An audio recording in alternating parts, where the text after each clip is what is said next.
The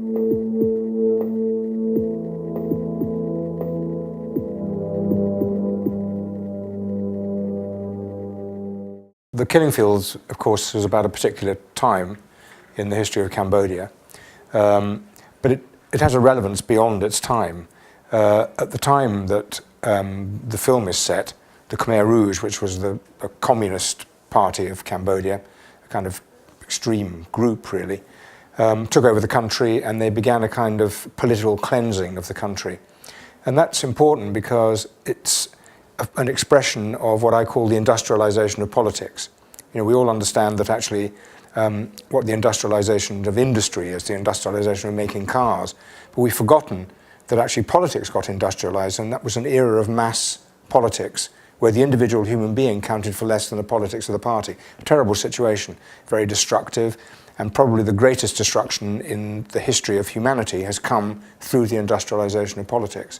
Cambodia was about that, but the central theme inside that is always the theme of human beings, the theme of friendship, the theme of what does one human being mean to another, set against an ideology that discounts the importance of individual human beings, but says that an individual human being should only serve the interests of the party.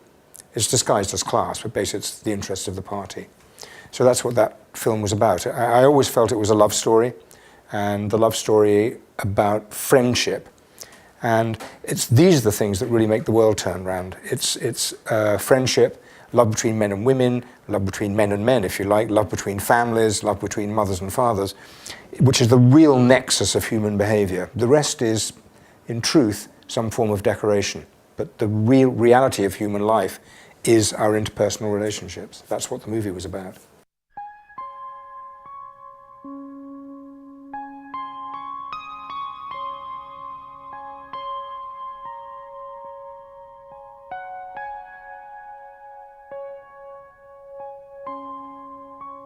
Well, I really picked it because I was looking through a magazine, actually, and I saw an article on the Villas-Boas brothers in Brazil, who at that time were doing work with the Xingu Indians.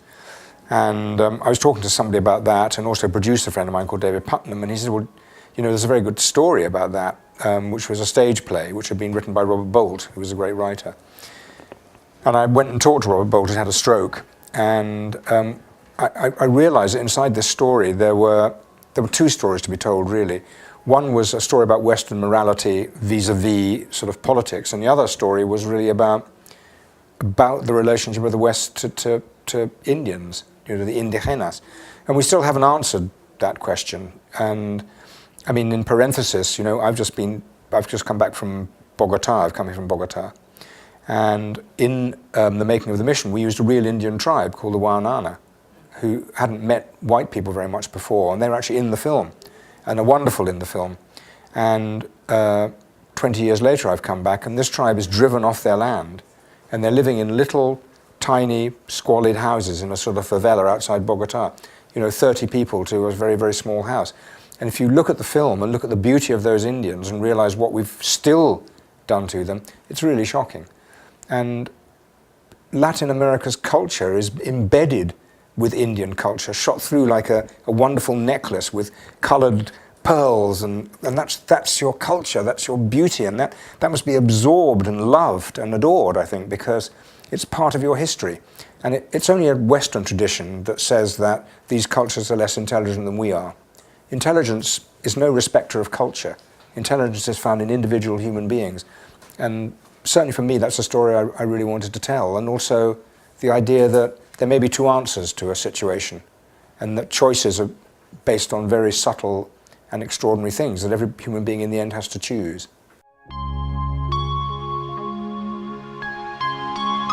Well, it was very hard to make. I mean, when I decided I wanted to make it on the waterfall, I went round myself sort of climbing on the waterfall. And at one point, I was told I had to have 3 Argentinian Marines to come with me, to look after me. And so there was a bit of the waterfall I really wanted to look at. But the only way I could get to it was to be lowered on a rope. I don't like heights, actually, but anyway, the 3 Argentinians lower me on the rope. So after I've looked for a little bit, I said, well, okay, it's time to come back now. So I tug on the rope, and a face appears over the top and said, "Hey, inglés!" I said, "Sí, sí, sí, yo, inglés." He said, Es Malvinas or Falklands? There was a long pause and I said, Malvinas!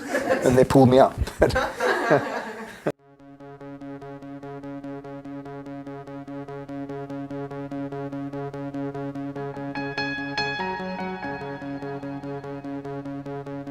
Well, Mario Brothers for me really was a guilty pleasure. I mean, I rather liked the game. I'm a very simple, rather stupid person, and I loved this game, you know, with this little dwarf going around, and I rather loved it. But what happened, which was quite fun, was when I decided that I wanted to make it with a partner of mine, there was a big rush. Disney and Paramount and I think Warner Brothers, or maybe Universal, had all decided they wanted to make the Mario Brothers film. But being American, they thought that Mario Brothers would come to them. I got on a plane and went to Japan. And I went to Kyoto, which is where the offices of Nintendo were. And I bought different types of tea every day for 10 days. I bought a different tea as a presentation to the president of Mario Brothers, of the Nintendo. And eventually he asked to see me. And I gave him another tea, very expensive. I gave him another tea. And he said, why would I give you the chance to make this movie when all these major studios want to make it? And I said, because I'm sitting here giving you tea and they're over there in America expecting that you will give tea to them. And he laughed. And he said, okay, well then you can make the movie. And for them, that was a very, very small thing. I mean, Nintendo was so big that this was a pinprick. But I loved the movie and I wanted it to be sort of wild ride for children, and which I think it was. And I love the idea that, you know, once upon a time reptiles lived on the earth and there were dinosaurs, and somehow there was no meteor that came and the dinosaurs went on. I just thought that idea was funny. And I think for children, it was lovely because it gets children to think about what it is to be a human being in a rather joyful way. And we went wildly over budget because it was a difficult movie to make. I had two directors, a husband and wife, who were very talented separately. But the problem they had is when they worked together, one would tell the actors one note and go away, and then the other one give the actor an opposite note and then go away, and so nobody kind of knew what was going on. So I had to stay there all the time and sort of keep repairing the damage. But it was fun to make, and it was alive, and it was a movie, I say, it was a movie for the adult in every child, never mind the child in every adult.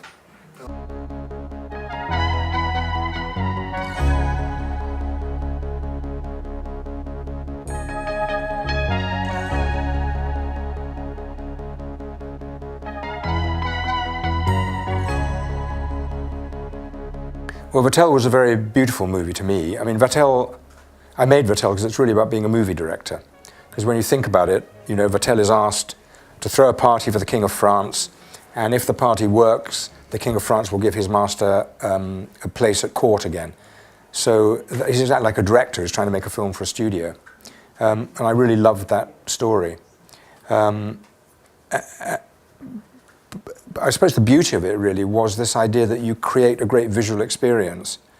And, you know, I had to spend so many days thinking about, well, how would I make these things? So we had fireworks on the tables, which I didn't have at that time, but I had to recreate the idea of what it might be like to be in 17th century France. And I love Vatel because, in a way, the story of Vatel is how art, which is what cooking is used to serve political ends and what happens to it. So in the end, poor Vatel is stuck. Vatel realizes that he doesn't want to go to the court. He doesn't want to work for the king because the king is totally corrupt. He just wants to be a cook, like a director just wants to direct. You don't really want to go work for a studio if you can avoid it, or some directors. And eventually he has to commit suicide because he can't betray his master and tell the king he doesn't want to go. But he also knows that his death will be turned into a story that flatters the king. So the king is not told, oh, Vatel committed suicide, he doesn't want to go to the court to work for you.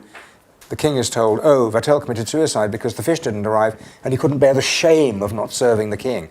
So it's weird because this is a man who lived for the truth but died in a lie.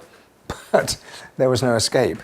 I also wanted it to be a great visual feast. I wanted people to sit in Vatel and just go, oh, wow, is that what the court was like?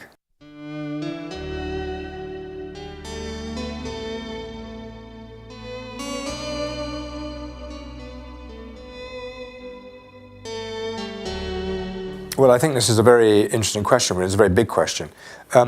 Look, I think life contains violence. We know that. It can be the violence of illness, it can be the violence of a car accident, it can be the violence of politics, crime.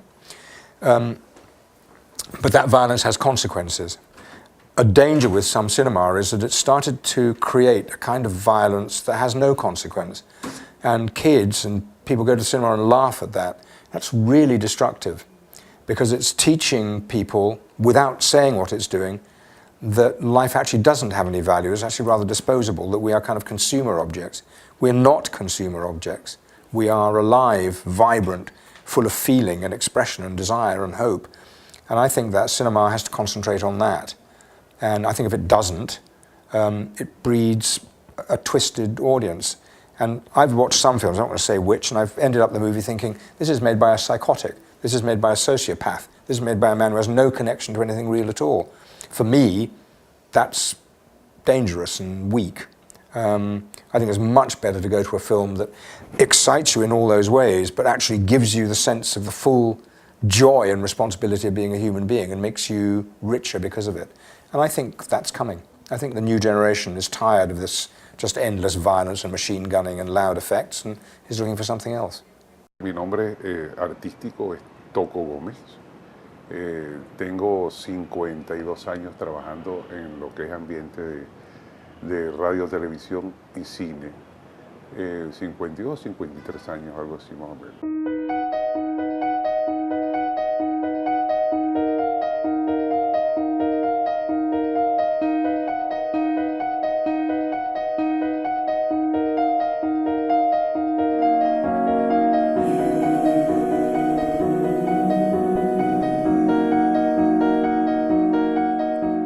He hecho varias películas, como 40 películas. Hay unas que con los nombres a veces no. Pero bueno, están las películas, ese archivo existe. Bueno, después aquí en Venezuela he hecho varias, Los Tarcaleros, Los Muertos Si Salen, que las dirigió Alfredo Lugo, que es un tipo que tiene un sentido de humor, por ejemplo, así, humor, lo que llaman humor negro, ponzoñoso para la comedia en cine. Trabajé también, hice con Clemente de la Cerda, Compañero de Viaje, que es un libro de Orlando Araujo muy bueno. Una película. Yo incluso he hecho comedias, pero también he hecho melodramas también dentro de lo que es la película. Los Muertos Si Salen, Aventurera, La Voz del Corazón, que era una denuncia que dirigió Carlos Oteiza en el aspecto de que la denuncia, la deforestación que hay en las selvas venezolanas. Entonces era como una denuncia de ese estilo, una película muy buena, bien hecha, bien dirigida.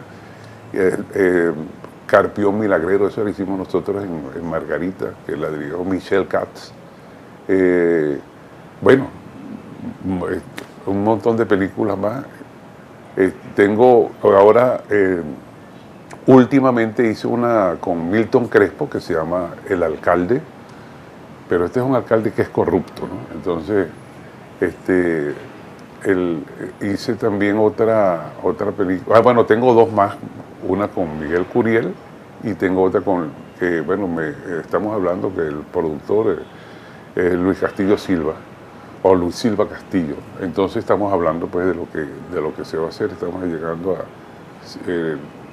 lo que es estudiando el guión para ver si se hace, pero uno tiene que ver el guión, si está bueno lo hace, si no, porque no es por los reales nunca, sino es por lo que tú vas a hacer, es por la calidad, ¿no?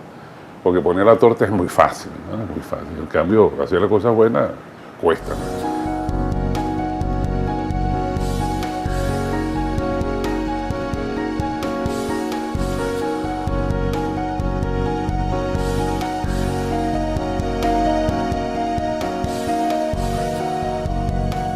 Entonces, bueno, también hice películas en Mérida con Roberto Siso, que ahora les voy a enseñar el trofeo. En el Festival de La Habana, el año 1980, yo me gané el Festival de La Habana como mejor actor del festival. Y en esa misma época se lo ganó con Doña Flor y sus dos maridos, Sonia Braga, que por cierto una vez me la encontré en Nueva York y ella me dice, yo te conozco, ¿no? Y yo digo, yo también. Entonces, nos tomamos un café y muy agradable, muy inteligente, una gran actriz, por supuesto, de las maravillas que tiene Brasil.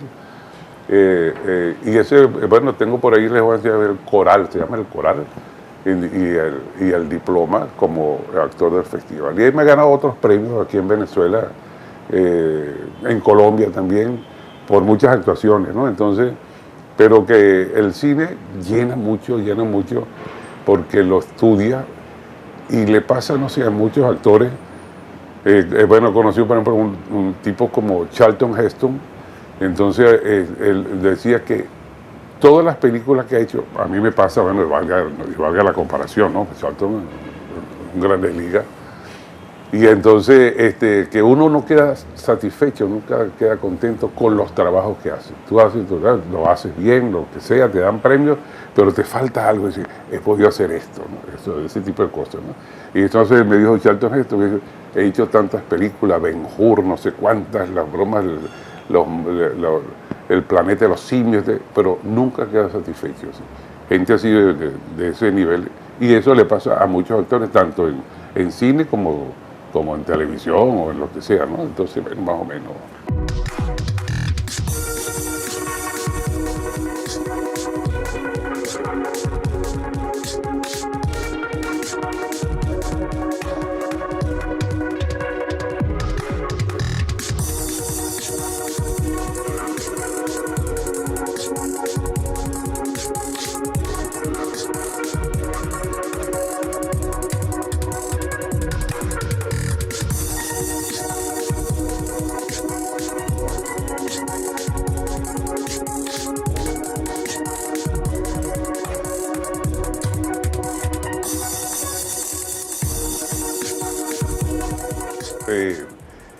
Jack Lemmon es una escuela. Por ejemplo, Jack Lemmon para mí, tú ves una película de Jack Lemmon y entonces tienes una forma aprendes cómo actuar, cómo decir las cosas, cómo mirar, cómo llorar, con todo ese tipo de cosas, ¿no? Con Jack Lemmon.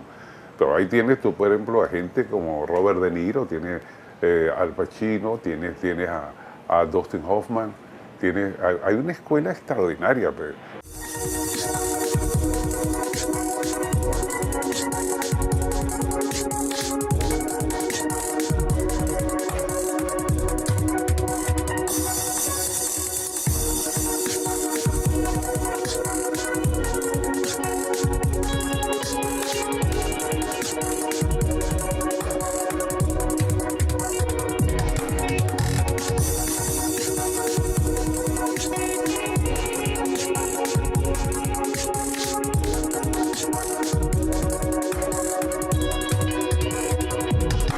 Experiencias, como son muchas, lo importante para las nuevas generaciones, hay muchos muchachos ahora, es el profesionalismo es importante, ser puntual. El cine es muy exacto, ¿no? Que yo recuerdo que una vez estábamos filmando en Margarita la película de Carpio Milagrero con Michelle Katz. Entonces había un muchacho que iba a trabajar de extra y entonces llegó, pero el muchacho llega tarde, nosotros teníamos una cita a tal hora, a las 7 de la mañana vamos a filmar, vamos a tal, lo que sea.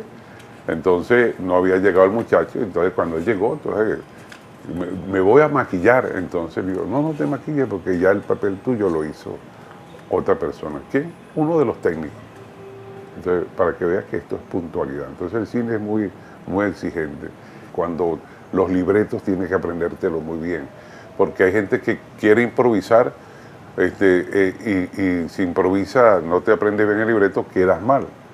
O a veces uno tiene la libertad con algunos directores que te sabes muy bien el papel y tú puedes improvisar, pero para enriquecer el libreto, no para destruirlo, ¿no? Entonces, esas son cosas de las experiencias que te dan y la soltura, porque lo bueno, por ejemplo, para el cine, uno le recomienda a la gente joven, a los nuevos muchachos del cine, que lo mejor del actor es no ser actor, para la parte cinematográfica. La gente, por ejemplo, hay gente que trabajaba, entonces, bueno, preparado, luz, ahí, cámara, entonces se van poniendo, tú sabes, tenso, entonces pierden la naturalidad. En cambio, cuando tienes luz, te vas relajando. Cámara, te relajas más, acción, ya Y sigue, entonces empiezas a trabajar. Yo veo que hay la nueva generación lo está haciendo mejor que la época de nosotros. Tú sabes, mejorando, por ejemplo, los directores que siguen siendo directores, porque los directores es como, mientras más viejos, saben más, por supuesto, ¿no? Entonces, pero hay una nueva generación que están haciéndolo extraordinariamente bien, y van a tener cada día más técnica. Que tú ves, por ejemplo, las comiquitas que veíamos nosotros antes de Walt Disney, eran entonces fantasía, cosas muy bellas, con unas músicas, tú sabes, por supuesto, extraordinarias, pero tú ves una película, yo por ejemplo voy con mi nieto a ver las películas de niños ahora, y yo las disfruto más que él, pues, porque por la técnica, hay una serie de cosas que es extraordinaria, pues, ¿no? Lo que hace la nueva generación. Y todos los técnicos, todos los camarógrafos, todos los directores de fotografía, lo hacen más fácil porque la información que tienen es inmediata. Tú te metes, voy a trabajar una película nocturna, voy a hacer qué tipo de fotografía, qué tipo de lente, te metes en computadora y te sale qué lente vas a usar, qué tipo de filtro, hasta con una vela. Antes, con una vela ya tienes una imagen perfecta, ¿no? Por eso es que me gusta la nueva generación de directores y de directores de fotografía, que es importante.